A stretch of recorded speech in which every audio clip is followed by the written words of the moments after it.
Le Code général des collectivités territoriales stipule à son article 11 que les populations de la collectivité territoriale ont le droit à l'information sur la gestion des affaires locales. La délégation spéciale de la commune de Guibari, dans le BAM, s'est prêtée à cet exercice administratif le 16 janvier 2025 à travers une journée de redevabilité.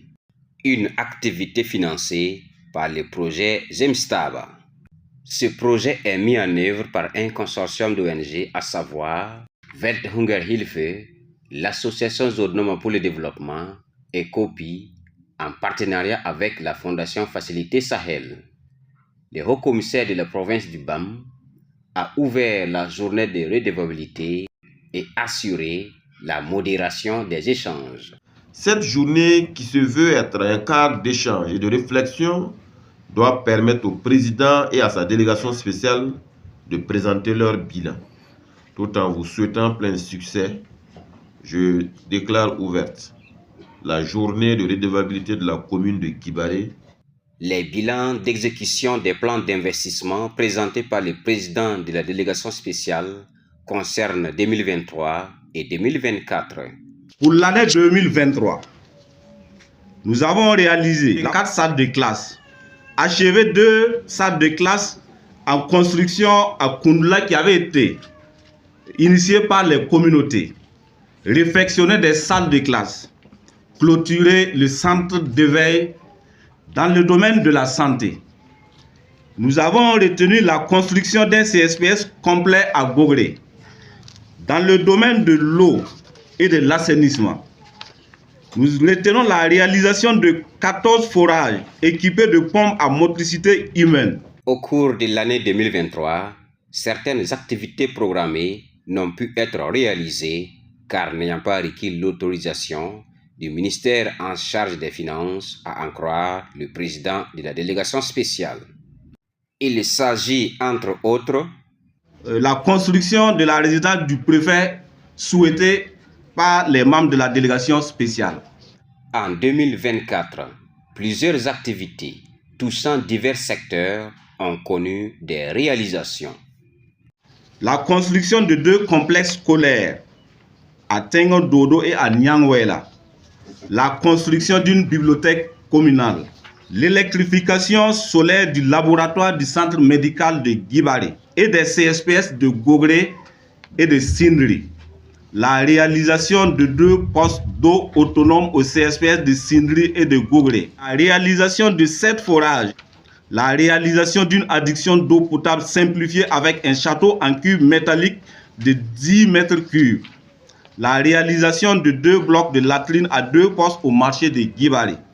La réalisation de 245 latrines familiales au profit des ménages de la commune. La réalisation de 2 forages pastoraux équipés de systèmes solaires à Guibari et à Nyangwela. La construction de 34 boutiques de rue à Guibari et à Koundula. De blocs de hangars au marché de Guibari. L'extension de l'auberge communale et son équipement. La réhabilitation du marché à bétail de Yilou, l'électrification solaire publique, etc. Les différentes réalisations ont été faites avec la contribution de plusieurs sources de financement, dont les fonds propres, les ressources transférées de l'État et surtout les fonds miniers de développement local. En 2023, la commune a bénéficié du fonds minier la somme de 356 360 945 francs CFA. En 2024, 472 80 645 francs CFA. Après le point sur l'exécution des plans d'investissement, des échanges ont eu lieu entre la délégation spéciale et les populations. Si certains intervenants ont posé des questions d'éclaircissement, d'autres ont proposé des esquisses de solutions pour un développement inclusif de la commune. Aux différentes questions, la délégation spéciale a apporté des réponses satisfaisantes. Au sortir des échanges, les populations se sont montrées satisfaites de la gestion communale. Nous sommes satisfaits des 2 années de gestion de la délégation spéciale. On sent vraiment du progrès. Nous pouvons accéder facilement à l'autorité municipale pour poser nos doléances. À travers ce qui a été développé, le PDS et son staff, on a su qu'il y a un travail qui se fait dans cette commune, dans cette délégation spéciale-là. En tout cas, ça a balayé certains soupçons, certaines en tout cas, suspicions. Le projet James Taba, soutien financier et technique de cette journée de redevabilité, a prévu un montant total de 346 841 331 francs CFA pour accompagner la commune de Guibari. Ce montant va être injecté dans la réalisation d'infrastructures socio-économiques, la formation et le renforcement des capacités. Entre autres, on retient l'extension et l'équipement de la maternité du centre médical de Guibari, l'aménagement d'un jardin nutritif à Yilou, l'aménagement d'un périmètre maraîcher de 5 hectares avec forage et équipement solaire à Yilou, l'aménagement d'un périmètre maraîcher avec prise d'eau d'une superficie de 6 hectares à Barça et la réalisation de boulis pastorales à Karantenga. La société minière Bissa Gold est l'un des partenaires clés de la commune de Guibari. Ravi des actions menées par la délégation spéciale, elle a marqué sa disponibilité à toujours l'accompagner. Bissa Gold reste engagé auprès de la commune parce que les résultats qui ont été présentés ici sont satisfaisants. Pour les partenaires, la redevabilité est essentielle pour la promotion de la bonne gouvernance.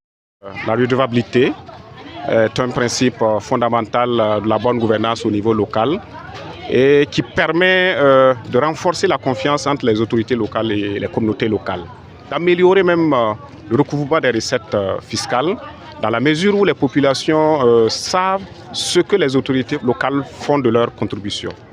Selon le bilan présenté par le président de la délégation spéciale, le budget total de la commune de Guibari était estimé à 951 069 948 francs CFA en 2023 contre 955 370 028 francs CFA en 2024.